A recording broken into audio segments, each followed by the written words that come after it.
65 jenazah korban longsor Cisarua diserahkan kepada pihak keluarga di Rumah Sakit Bayangkara Sartika Asih Bandung.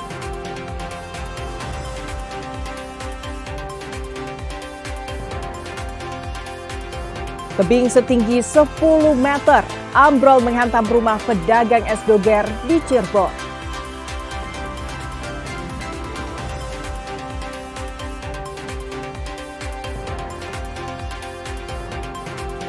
Seorang supir sayuran berpura-pura jadi korban begal demi biaya nikah.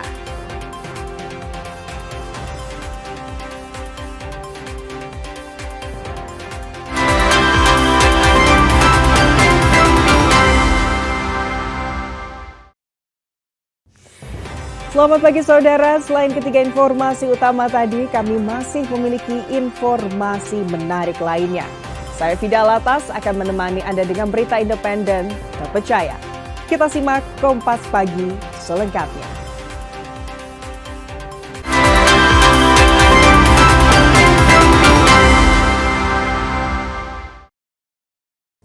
Saudara, upaya pencarian korban longsor Cisarua, Kabupaten Bandung Barat masuk ke hari ke-11. Tim SAR gabungan kembali menemukan 2 kantong jenazah di titik pencarian worksite B2.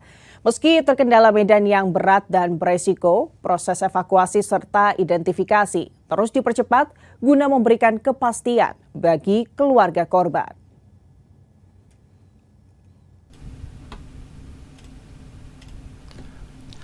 Operasi pencarian di hari ke-11 bencana longsor Cisarua kembali membuahkan hasil. Tim SAR gabungan yang berfokus di area worksite B2 berhasil menemukan 2 kantong jenazah tambahan dari balik material tanah. Kedua jenazah langsung dievakuasi dan dibawa menuju posko DVI Polda Jabar. Hingga Selasa sore kemarin tercatat total 85 kantong jenazah telah dikirimkan untuk menjalani proses identifikasi medis. Berdasarkan data terbaru hingga pukul 4 sore, dari total kantong yang diterima, sebanyak 66 jiwa telah berhasil teridentifikasi dan diserahkan ke pihak keluarga. Sementara itu, 17 kantong jenazah lainnya masih dalam proses pencocokan data antemortem dan postmortem oleh tim ahli DVI. Pada pukul 08.47 WIB, Basarnas yang didukung oleh SAR gabungan berhasil menemukan 1 body packs di worksite B2. Dan selanjutnya pada pukul 09.44 WIB kembali ditemukan 1 body packs di worksite B2. Dengan demikian, pada hari ke-11 ini total temuan adalah 2 body packs. Operasi pencarian akan terus dilanjutkan dengan menyisir area yang diduga masih menimbun korban lainnya. Mita Handayani, Abdul Rohim, Kompas TV, Bandung, Jawa Barat. Tim DVI Polda Jawa Barat terus berupaya mengidentifikasi para korban longsor Cisarua, Kabupaten Bandung Barat. Hingga Selasa sore, dari 85 kantong jenazah yang diterima, 67 diantaranya telah berhasil diketahui identitasnya dan langsung diserahkan kepada pihak keluarga.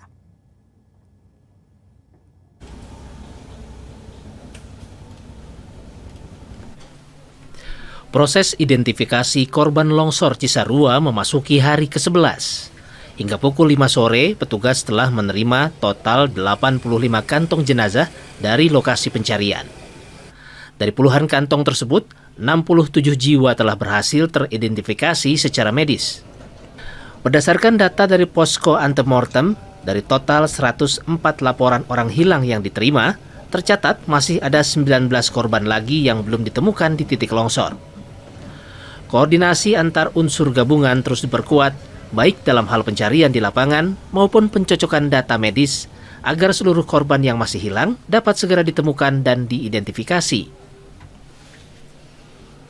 Hari ke-11 pencarian korban longsor di Kecamatan Cisarua. Kami sampaikan update yang hari ini di pukul 17.00 bahwa untuk pos DVI ini telah menerima 85 kantong jenazah. Nah, dari 85 kantong jenazah kita terima ini, alhamdulillah kita sudah 67 ya kantong jenazah yang sudah teridentifikasi oleh kita. Dan kami sampaikan dari 67 kantong jenazah yang sudah kami identifikasi ini, ada dua individu yang kami nyatakan itu sama identitasnya. Berarti itu ada 4 kantong, jadi 1 ya. Kita jadi 2 jadi 4 kantong, jadi 2 individu ya. Rekan sekalian, dan selanjutnya ada 1 kantong jenazah yang kita terima berupa tulang ya, yang kita identifikasikan oleh tim forensik, dinyatakan itu bukan sebagai tulang korban longsor karena diperkirakan lebih dari 1 tahun. Rekan-rekan sekalian, dari 67 ini sisanya ada 15 ini masih belum kita identifikasi ya. Itu ada 2 di pos DVA saat ini sedang kita lakukan proses antemortem dan postmortem, serta 13 di Rumah Sakit Sartika Asih. Saudara, 65 jenazah korban longsor Cisarua telah berhasil teridentifikasi dan langsung diserahkan kepada pihak keluarga di Rumah Sakit Bayangkara Sartika Asih Bandung. Penggunaan fasilitas forensik lengkap menjadi kunci utama dalam mengidentifikasi kondisi jenazah yang kian sulit dikenali.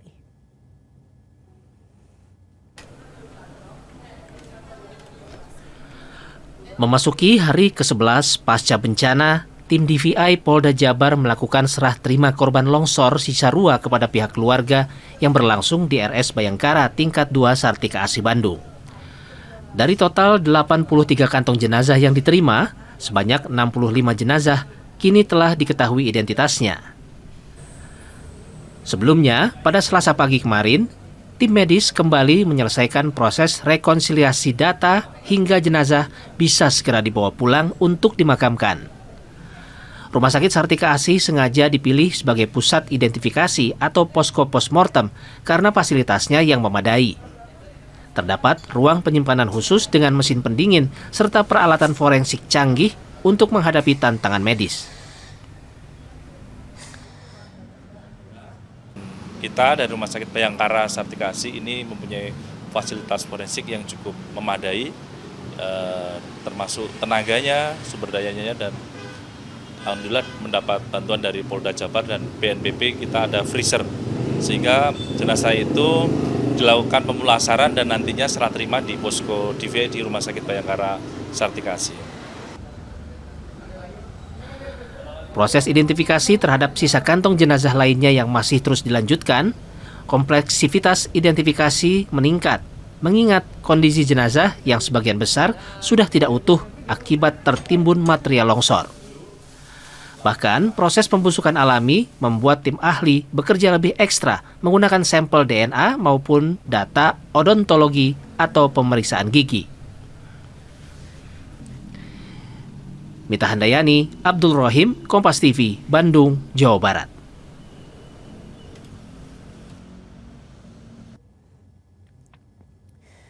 Di tengah duka dan upaya pemulihan pasca bencana, senyum serta tawa anak-anak kembali pecah di Desa Pasir Langu, Cisarua, Kabupaten Bandung Barat. Guna menghapus trauma mendalam saudara, personel TNI Angkatan Udara Lanut Hussein Sastra Negara menggelar aksi psikososial.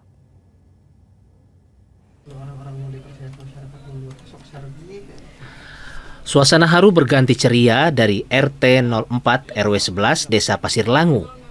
Puluhan anak-anak terlihat asyik bermain dan bercengkrama bersama personil TNI Angkatan Udara dari Lanut Hussein Sastra Negara.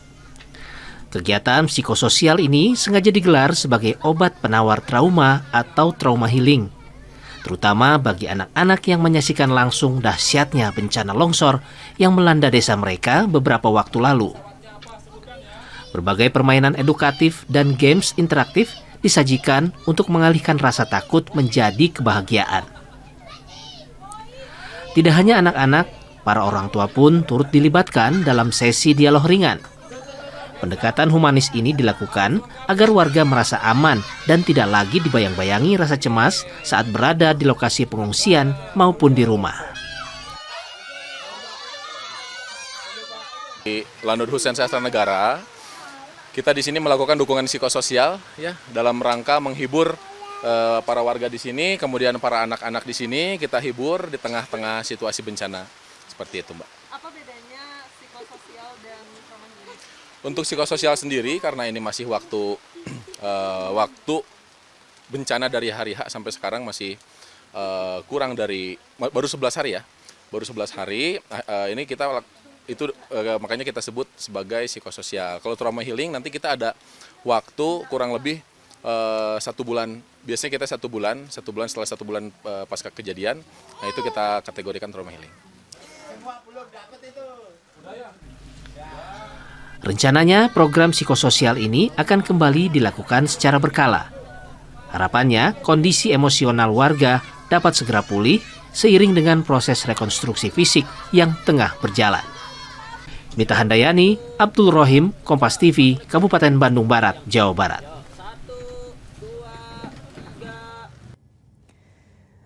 Kita beralih dari informasi dari Cirebon, Saudara. Detik-detik menegangkan mewarnai musibah longsor di Desa Gumulung, Tonggoh, Kabupaten Cirebon.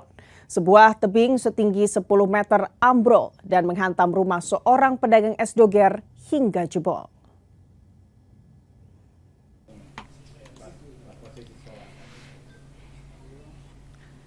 Inilah kondisi rumah milik Rosidi, seorang pedagang es doger keliling di Blok Pakuwon, Desa Gumulung Tonggoh.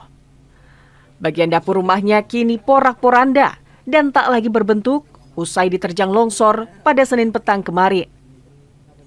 Intensitas hujan yang tinggi selama berjam-jam membuat kondisi tanah tebing menjadi labil. Tadi malam itu, Pak. Tembok penahan tebing atau TPT tak kuat menahan beban hingga akhirnya ambruk dan mendorong dinding dapur hingga jebol. Tak hanya bangunan, sejumlah perabot rumah tangga serta alat elektronik hancur tertutup tanah dan bebatuan. Namun di balik kerugian materi ini terselip kisah keajaiban. Saat kejadian, istri Rosidi tengah menunaikan ibadah sholat tepat di samping area dapur yang ambruk. Rosidi tak kuasa menahan sedih mengingat betapa dekatnya material longsoran dengan sang istri. Beruntung, nyawa sang istri masih terlindungi. Saya habis pulang jualan, istri di rumah lagi sholat. Saya benahin air, disalurin gitu. Terus tiba-tiba suara ambruk tanah, tembokan jebol. Istri ngejerit, disuruh ngejerit. Terus saya tengok ke belakang, ternyata tembokan dapur udah jebol sama penahan tanah itu. Mungkin karena derasnya hujan, jadi air yang dari atas turun. Padahal setiap tahun kalau mau musim hujan saya selalu bikin saluran botol. Cuma saking besarnya hujan, terus besarnya air, nggak ketampung kayaknya tuh. Terus air jorok ke rumah, sampai tanah nggak kuat kayaknya tuh gitu, Mbak. Saat ini warga bersama perangkat desa bergotong royong, membersihkan material dan memberikan penanganan darurat. Sementara kami bergerakan dengan warga untuk jangan sampai ada longsor lagi, susulan lagi dikerucuk sama bambu dulu sama batu. Sandaran sementara.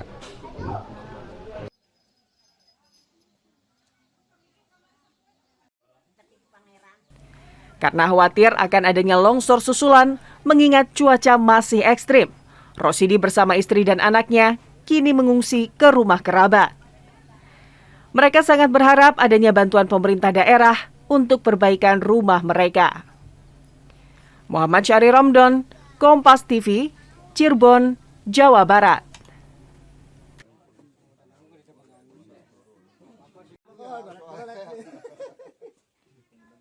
Saudara, seorang supir sayuran berpura-pura jadi korban begal demi biaya nikah. Informasi selengkapnya kami hadirkan usai jeda. Tetaplah bersama kami di Kompas Pagi.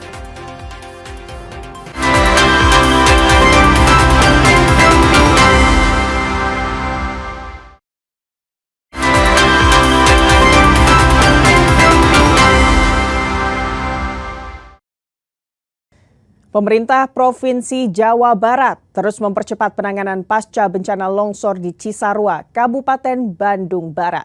Gubernur Deddy Mulyadi memastikan warga yang berada di zona merah akan menerima bantuan tunai sebesar 5 juta rupiah untuk sewa hunian sementara.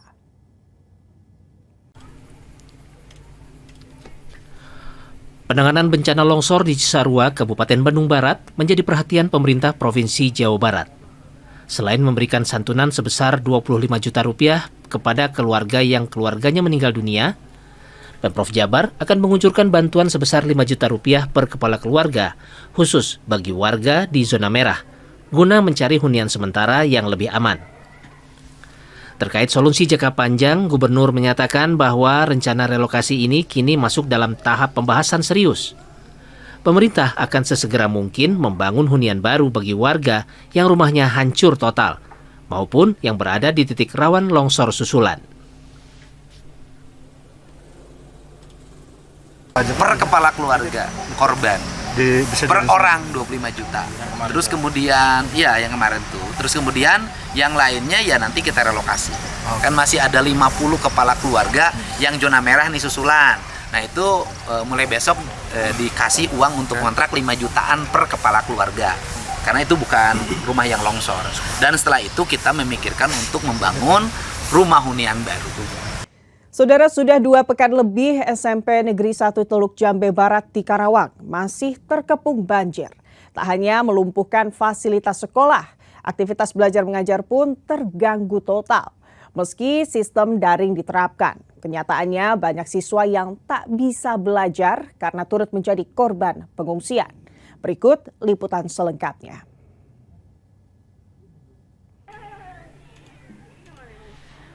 Dua minggu berlalu, namun wajah pendidikan di SMP Negeri 1 Teluk Jambe Barat masih tampak suram. Air coklat masih merendam ruang-ruang kelas, memaksa ribuan siswa tetap berada di rumah maupun di pengungsian. Pihak sekolah telah menerapkan sistem pembelajaran daring, namun metode ini tidak berjalan efektif. Pasalnya, 50% siswa di sekolah ini juga merupakan korban banjir yang kini tengah bertahan di tempat pengungsian. Keterbatasan akses internet, matinya aliran listrik, hingga kondisi pengungsian yang tidak kondusif, membuat para siswa kehilangan hak mereka untuk mendapatkan ilmu. Meski debit air mulai menunjukkan tren surut, namun trauma dan rasa was-was masih menghantui para guru dan siswa. Mengingat cuaca ekstrim masih berpotensi kembali mengirimkan banjir kiriman.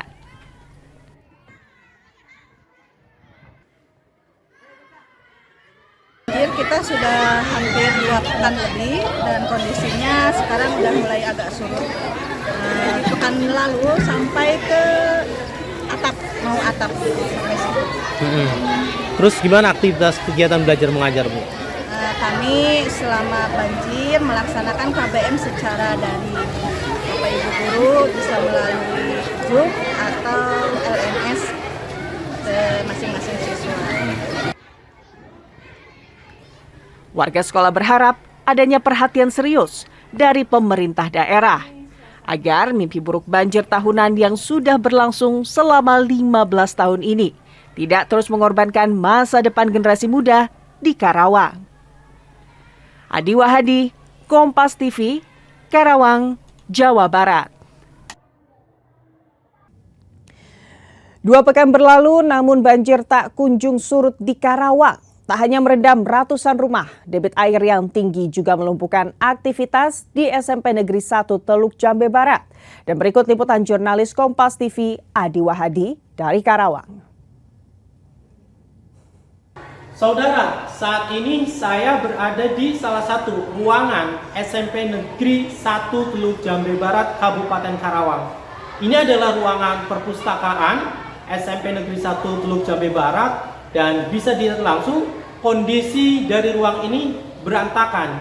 Meja, kursi, serta ribuan buku-buku ini rusak akibat terendam banjir. Kondisi ini sudah berlangsung selama 2 pekan lebih dan ini berimbas pada terganggunya aktivitas kegiatan belajar mengajar. Pasalnya, tidak hanya ruang kelas ini atau ruang perpustakaan ini yang terendam banjir. Hampir seluruh ruangan di sekolah ini terendam banjir dengan ketinggian mulai dari 1 meter dan saat itu mencapai 2,5 meter. Sehingga ini mengganggu seluruhnya dan aktivitas kegiatan belajar mengajar di sekolah ini lumpuh total. Kepala Dinas Pendidikan Kabupaten Karawang memberikan kebijakan menyerahkan kepada kepala sekolah untuk bisa leluasa mengatur cara agar siswa tetap belajar, dan kebijakan mengambil kegiatan belajar mengajar secara daring ini diambil agar kemudian siswa tetap bisa belajar. Namun persoalannya hampir 50% siswa di sekolah ini adalah warga sekitar yang juga ikut menjadi korban banjir. Oleh karena itu, sejumlah guru melakukan inisiasi atau melakukan jemput bola, mendatangi sejumlah pengungsian agar kemudian para siswa ini tetap bisa menerima pelajaran meskipun efektivitasnya kurang begitu baik karena kondisi yang serba kekurangan, artinya banjir, lokasi tempat yang becek dan sebagainya ini sangat mengganggu. Namun demikian bisa menjadi salah satu alternatif atau solusi agar kemudian siswa tetap belajar. Untuk bisa mengantisipasi atau memberikan solusi banjir yang hampir setiap tahun terjadi di SMP Negeri 1 Teluk Jambe Barat ini, Kepala Dinas Pendidikan Kabupaten Karawang di tahun ini akan menganggarkan untuk meningkatkan gedung sekolah ini agar kemudian ketika banjir ini terjadi, seluruh peralatan sekolah seperti buku-buku dan dokumen penting lainnya tidak ikut terendam banjir. Dan diharapkan dengan solusi tersebut dampak banjir yang ditimbulkan tidak begitu besar hingga kegiatan belajar mengajar di sekolah ini pasca banjir surut bisa tetap dilakukan tanpa ada kekurangan fasilitas seperti buku, meja, dan fasilitas lainnya. Adi Wahadi, Kompas TV, Karawang, Jawa Barat. Saudara, viral seorang sopir mobil sayuran di Sukabumi diikat bagian tangan dan kaki di dalam mobilnya yang mengaku menjadi korban pembegalan dengan kehilangan uang 10 juta rupiah serta handphone. Namun aksinya terbongkar, saudara. Pelaku berpura-pura demi membayar hutang dan biaya menikah.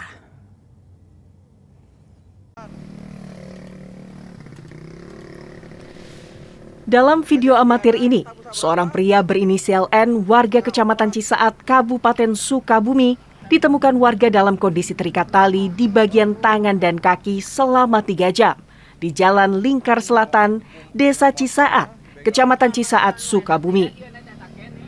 Pria tersebut mengaku menjadi korban pembegalan hingga kehilangan uang hasil penjualan sayuran milik majikannya sebesar 10 juta rupiah dan sebuah HP. Namun, di balik aksinya itu merupakan rekayasa yang dibuat sendiri. Demi menghilangkan barang bukti uang hasil penjualan sayuran untuk membayar hutang dan biaya menikah. Setelah melihat informasi bahwa ada video tentang pembegalan di jalur Lingkar Selatan, yang mana ada informasi bahwa korban ada dibegal. Hasil penyelidikan KB dengan tim Jatan-Ras Polres Sukabumi Kota, alhamdulillah sudah terungkap suatu kebenarannya bahwa kejadian tersebut tidak benar. Hanya dia melakukan hal itu untuk kepentingan dia sendiri, dengan berpura-pura dia seolah-olah dibegal. Jadi faktanya uang yang diambil, handphone yang diambil masih ada di dia setelah kami melakukan penyelidikan. Kasus ini tidak berlanjut ke tahap penyidikan lanjutan. Pasalnya, pihak yang memiliki uang atau majikannya tidak membuat laporan resmi ke kepolisian. Keduanya bersepakat berdamai. Andris Mutar, Kompas TV, Sukabumi, Jawa Barat.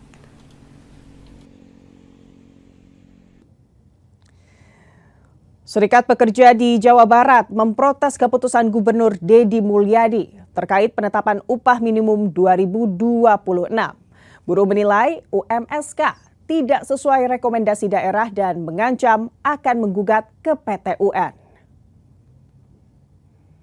bersama-sama dengan massa aksi lainnya ke depan Gedung Sate. Gabungan Serikat Pekerja Jawa Barat menolak penetapan UMP, UMK, dan terutama UMSK 2026 yang diumumkan Gubernur Deddy Mulyadi. Ketua Perda KSPI Jawa Barat, Dadan Sudiana, menyebut aturan baru dalam PP nomor 49 tahun 2025 mewajibkan gubernur mengikuti rekomendasi bupati dan wali kota dalam menetapkan UMSK. Dari 27 daerah, 19 sudah menyerahkan rekomendasi dengan lebih dari 389 sektor usaha. Namun Serikat Pekerja menilai gubernur hanya menetapkan 122 sektor. Dengan nilai yang diseragamkan di setiap daerah, mereka menilai hal ini mengabaikan rekomendasi resmi kabupaten kota. SPSB, Serikat Pekerja Gubernur Jawa Barat, bahwa hari ini sepakat bahwa kita semua akan terus melakukan, menyuarakan perlawanan terkait penetapan upah minimum sektoral kabupaten kota di 19 kabupaten kota di Jawa Barat. Kenapa? Karena memang Gubernur Jawa Barat, Kang Deddy Mulyadi, dalam menetapkan upah minimum sektoral kabupaten kota di 19 kabupaten Jawa Barat tidak sesuai dengan PP nomor 49 tahun 2025 bahwa penetapan upah minimum sektoral seharusnya sesuai dengan rekomendasi dari Bupati Wali Kota sebagaimana pasal 35I PP 49 tahun 2025. Kini, para buruh menunggu perbaikan dari pemerintah provinsi untuk segera melakukan revisi. Jika tidak, aksi mogok massal akan menjadi pilihan terakhir guna menuntut keadilan upah di Jawa Barat. Sunandar, Kompas TV, Bandung, Jawa Barat. Saudara, terinspirasi dari masa kecil, seorang pria di Bandung memasak nasi goreng dengan menggunakan gerobak mini. Informasi selengkapnya kami hadirkan usai jeda. Tetap bersama kami di Kompas Pagi.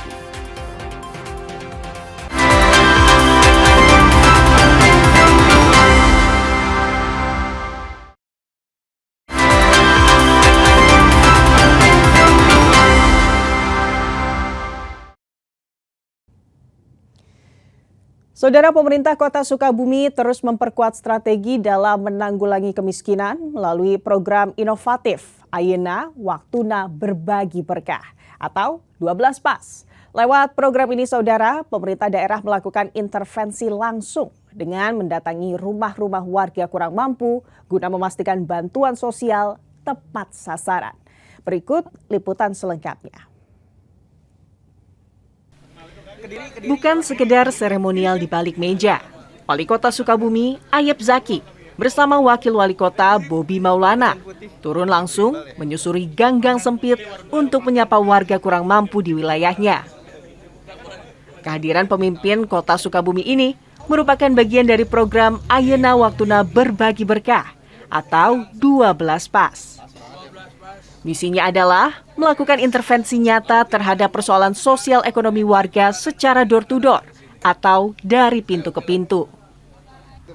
Program ini melibatkan sinergi lintas sektor, mulai dari dinas sosial, camat, hingga lurah. Dengan tujuan agar penyaluran bantuan sosial maupun dukungan ekonomi tidak lagi salah sasaran, sekaligus menghapus jarak antara pemerintah dan masyarakat. Semua pengusaha Kota Sukabumi 1% sisihkan keuntungannya setiap bulan, keuntungan bersih untuk membantu atensi sosial, penerima atensi sosial, pemerlu, ya, seperti itu. Dan insya Allah semuanya amanah tersalurkan kepada masyarakat oleh dinas sosial. Ya. Data dari Dinas Sosial Kota Sukabumi mencatat, sejak dimulai pada Agustus 2025 hingga Januari 2026 ini, program 12 PAS telah menyentuh 155 penerima manfaat yang tersebar di 31 kelurahan. Sudah serahkan untuk 155 penerima yang terdiri dari 31 kelurahan. Satu kelurahan itu masing-masing 5 penerima. Nah, penerima ini terdiri dari tadi ya kriterianya 12 pas, ada disabilitas, ada lansia, ada perempuan yang rawan sosial ekonomi yang kita berikan bantuan. Termasuk ada juga yang menjadi korban bencana. Untuk menciptakan solusi yang berkelanjutan, Pemkot Sukabumi kini tengah memperkuat kolaborasi dengan lembaga keuangan serta lembaga amil zakat. Langkah ini diharapkan dapat menjadi kunci utama dalam menekan angka kemiskinan secara signifikan di kota Sukabumi. Andres Muhtar, Kompas TV, Sukabumi, Jawa Barat.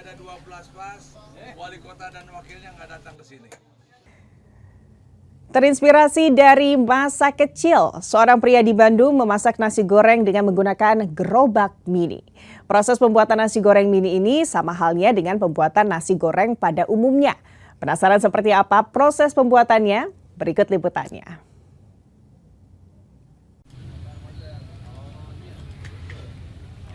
Sekilas mungkin Anda mengira ini hanyalah mainan anak-anak biasa. Namun siapa sangka, di balik ukurannya yang serba mini, lapak milik Kang Oci ini adalah dapur produksi nasi goreng yang sebenarnya.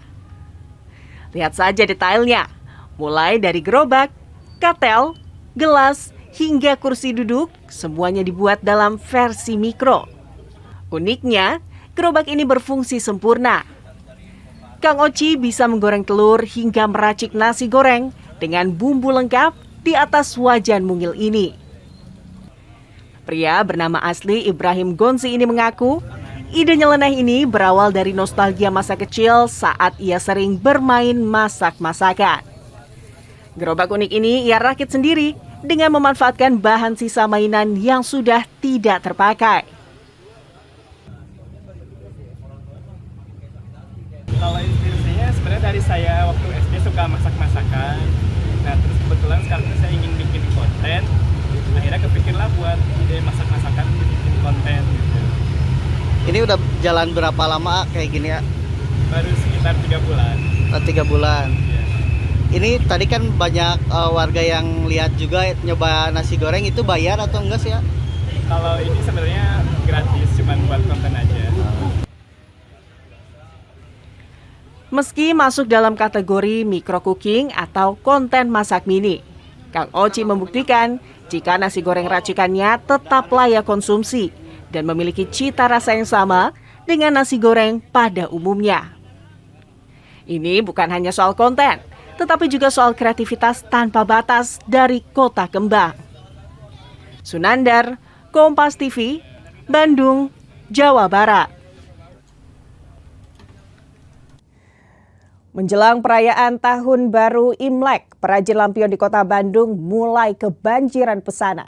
Tak tanggung-tanggung saudara, permintaan naik drastis hingga 100% dibanding hari biasa.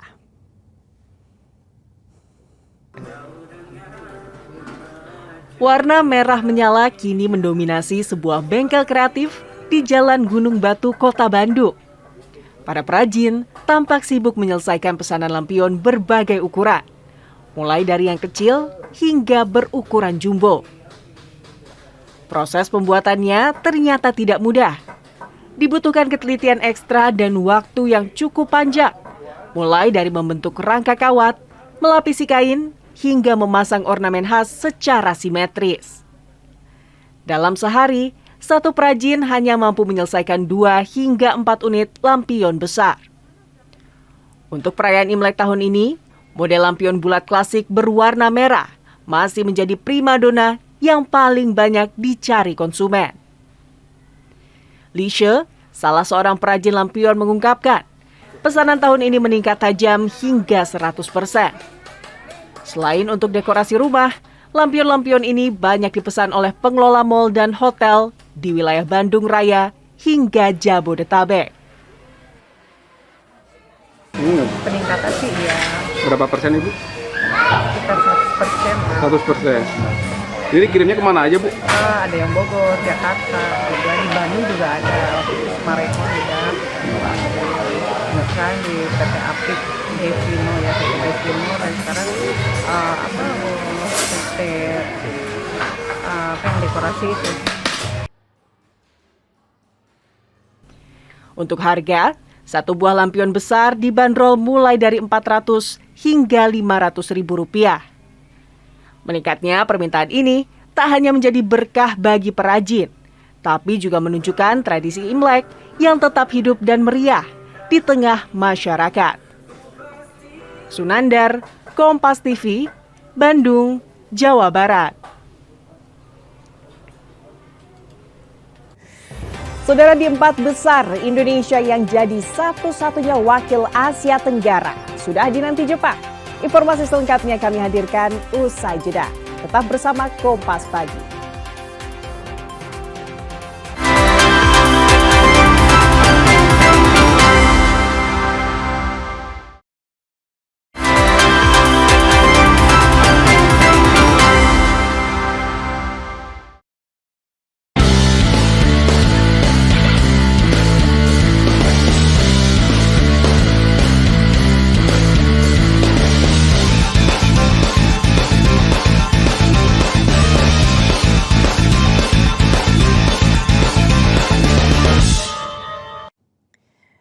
Dua penggawa pinjaman dari Persija jadi pahlawan Arema FC kala bentrok Persijap Jepara.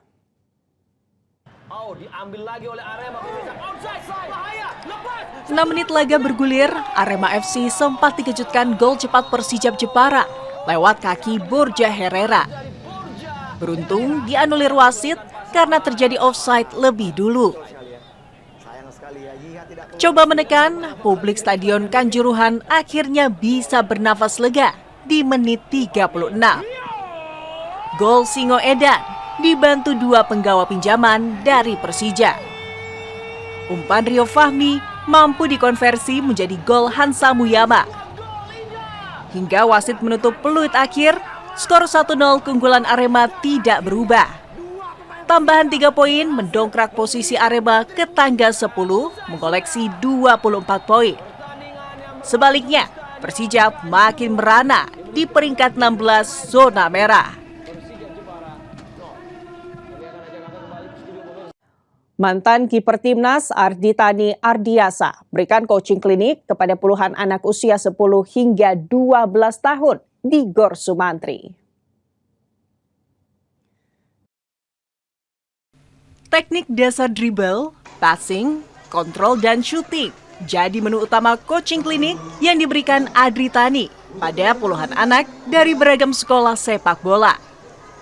Coaching klinik ini digelar dalam rangkaian babak final Milo National Championship 2026 yang diikuti 10.000 peserta dari 22 provinsi se-Indonesia. Pemain Persija Jakarta bilang, teknik dasar mutlak harus dikuasai anak-anak sejak usia dini, tidak terkecuali bagi penjaga gawang. Sebab di era sepak bola modern, penjaga gawang juga wajib menguasai setidaknya dribble, passing, dan kontrol guna memulai serangan dari bawah. Mantan Kapten Timnas U23 mengapresiasi kejuaraan sepak bola usia dini yang digalang pihak swasta guna memberikan jam terbang bagi pesepak bola cilik.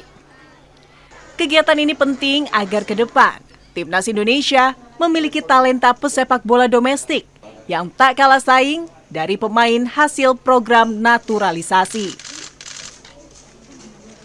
Kegiatan yang sangat bagus sekali karena yang tadi seperti saya katakan barusan adalah semua itu harus dari grassroots. Makanya yang tadi saya bilang naturalisasi oke, prestasi yang untuk instan, tapi jangan pernah kita lupakan untuk grassroots ya, karena ini adalah cikal bakal untuk tim nasional kita semuanya. Sekarang passing dan kontrol sudah bagian dari goalkeeper. Kenapa? Karena sepak bola sekarang sepak bola modern yang semuanya berawal dari goalkeeper dan harus bisa main build up. Sukses atasi kendala cuaca dan telah mengenal karakter lapangan, pegolf putri Thailand, Jeravi Bonchat, keluar sebagai juara turnamen Indonesia Women Open 2026, usai bukukan total 203 pukulan. 65 pegolf tampil di putaran final turnamen Indonesia Women Open 2026 di Damai Indah Golf BSD Course mulai Minggu pagi. Pegolf Korea Kim Soo-yeon memimpin di awal sesi dengan modal keunggulan tipis dari dua pegolf Thailand, Jaravi Bunchan dan Prim Prachanakon. Sedangkan Indonesia mengandalkan Christina Natalia Yoko yang berjarak 4 pukulan dari pimpinan klasmen. Sejumlah pegolf sempat terkendala cuaca yang berubah-ubah dari cerah ke hujan. Namun hal ini tidak berlaku bagi Jaravi Bunchan, pegolf 26 tahun, sukses tampil apik dengan mencatat pukulan 6 di bawah par. Bunchan menyegel gelar juara setelah mengumpulkan total 203 pukulan atau 13 di bawah par. Unggul 2 pukulan dari koleganya Prim Prachanakon di tempat kedua, sementara wakil tuan rumah Christina Natalia Yoko harus puas berada di urutan 26 dengan 213 pukulan.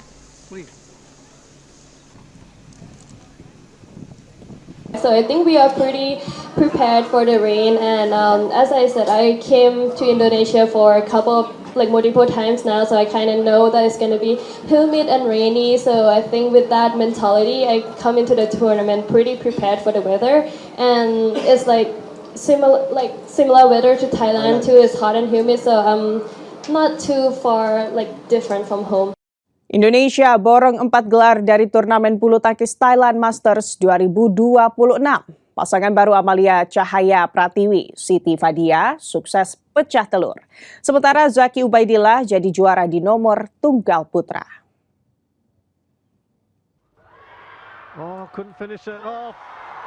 Indonesia panen gelar dari Thailand Masters 2026. Keran juara dibuka dari sektor ganda putri. Pasangan baru Amalia Cahaya Pratiwi, Siti Fadia pecah telur. Dewi Fadia menang dalam pertarungan rubber game dari pasangan Tiongkok Bao Lijing, Li Yingjing 15-21, 21-15, dan 21-18. Gelar juara juga berhasil diraih di sektor ganda putra. Leo Bagas mampu menang di partai All Indonesian Final kontra anak muda Raymond Indra Nicholas Hoakin. Unggulan teratas menang straight game 21-10 dan 21-17.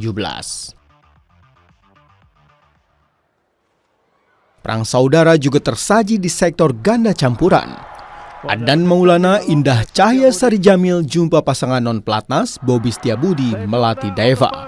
Pasangan unggulan keempat harus berjuang 3 set untuk membawa pulang gelar juara 18-21, 21-19, dan 21-17. Satu gelar lagi dipersembahkan Zaki Ubaidillah dari sektor tunggal putra. Hadapi jagoan tuan rumah Panit Capon Terarat Sakul di laga pamungkas, Ubaid raih gelar perdana di turnamen level 300 BWF melalui drama rubber game 21-19, 20-22, dan 21-19 dalam tempo 78 menit.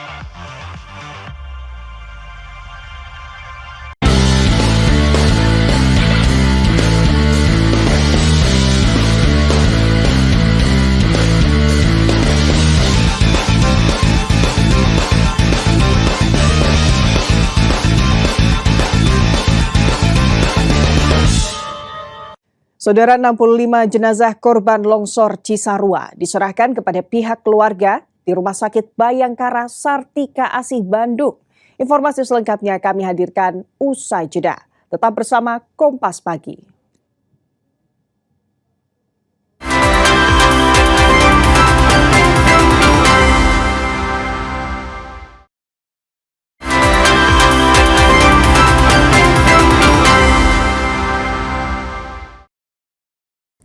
Saudara, upaya pencarian korban longsor Cisarua, Kabupaten Bandung Barat masuk ke hari ke-11. Tim SAR gabungan kembali menemukan 2 kantong jenazah di titik pencarian Worksite B2.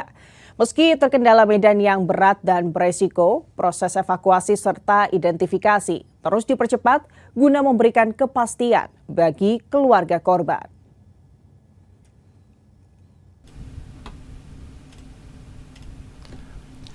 Operasi pencarian di hari ke-11 bencana longsor Cisarua kembali membuahkan hasil. Tim SAR gabungan yang berfokus di area worksite B2 berhasil menemukan 2 kantong jenazah tambahan dari balik material tanah. Kedua jenazah langsung dievakuasi dan dibawa menuju posko DVI Polda Jabar. Hingga Selasa sore kemarin tercatat total 85 kantong jenazah telah dikirimkan untuk menjalani proses identifikasi medis. Berdasarkan data terbaru hingga pukul 4 sore, dari total kantong yang diterima, sebanyak 66 jiwa telah berhasil teridentifikasi dan diserahkan ke pihak keluarga. Sementara itu, 17 kantong jenazah lainnya masih dalam proses pencocokan data antemortem dan postmortem oleh tim ahli DVI. Pada pukul 08.47 WIB, Basarnas yang didukung oleh SAR gabungan berhasil menemukan 1 body packs di worksite B2. Dan selanjutnya pada pukul 09.44 WIB kembali ditemukan 1 body packs di worksite B2. Dengan demikian, pada hari ke-11 ini total temuan adalah 2 body packs. Operasi pencarian akan terus dilanjutkan dengan menyisir area yang diduga masih menimbun korban lainnya. Mita Handayani, Abdul Rohim, Kompas TV, Bandung, Jawa Barat. Tim DVI Polda Jawa Barat terus berupaya mengidentifikasi para korban longsor Cisarua, Kabupaten Bandung Barat. Hingga Selasa sore, dari 85 kantong jenazah yang diterima, 67 diantaranya telah berhasil diketahui identitasnya dan langsung diserahkan kepada pihak keluarga.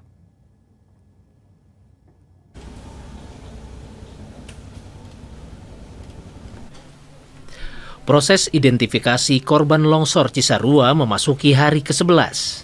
Hingga pukul 5 sore, petugas telah menerima total 85 kantong jenazah dari lokasi pencarian. Dari puluhan kantong tersebut, 67 jiwa telah berhasil teridentifikasi secara medis. Berdasarkan data dari posko antemortem, dari total 104 laporan orang hilang yang diterima, tercatat masih ada 19 korban lagi yang belum ditemukan di titik longsor. Koordinasi antar unsur gabungan terus diperkuat, baik dalam hal pencarian di lapangan maupun pencocokan data medis, agar seluruh korban yang masih hilang dapat segera ditemukan dan diidentifikasi. Hari ke-11 pencarian korban longsor di Kecamatan Cisarua. Kami sampaikan update yang hari ini di pukul 17.00 bahwa untuk pos DVI ini telah menerima 85 kantong jenazah. Nah, dari 85 kantong jenazah kita terima ini, alhamdulillah kita sudah 67 ya kantong jenazah yang sudah teridentifikasi oleh kita. Dan kami sampaikan dari 67 kantong jenazah yang sudah kami identifikasi ini, ada dua individu yang kami nyatakan itu sama identitasnya. Berarti itu ada 4 kantong jadi 1 ya. Kita jadi 2 jadi 4 kantong jadi 2 individu ya. Rekan sekalian, dan selanjutnya ada 1 kantong jenazah yang kita terima berupa tulang ya yang kita identifikasikan oleh tim forensik, dinyatakan itu bukan sebagai tulang korban longsor karena diperkirakan lebih dari 1 tahun. Rekan-rekan sekalian, dari 67 ini sisanya ada 15 ini masih belum kita identifikasi ya. Itu ada 2 di pos DVI saat ini sedang kita lakukan proses antemortem dan postmortem, serta 13 di Rumah Sakit Sartika Asih.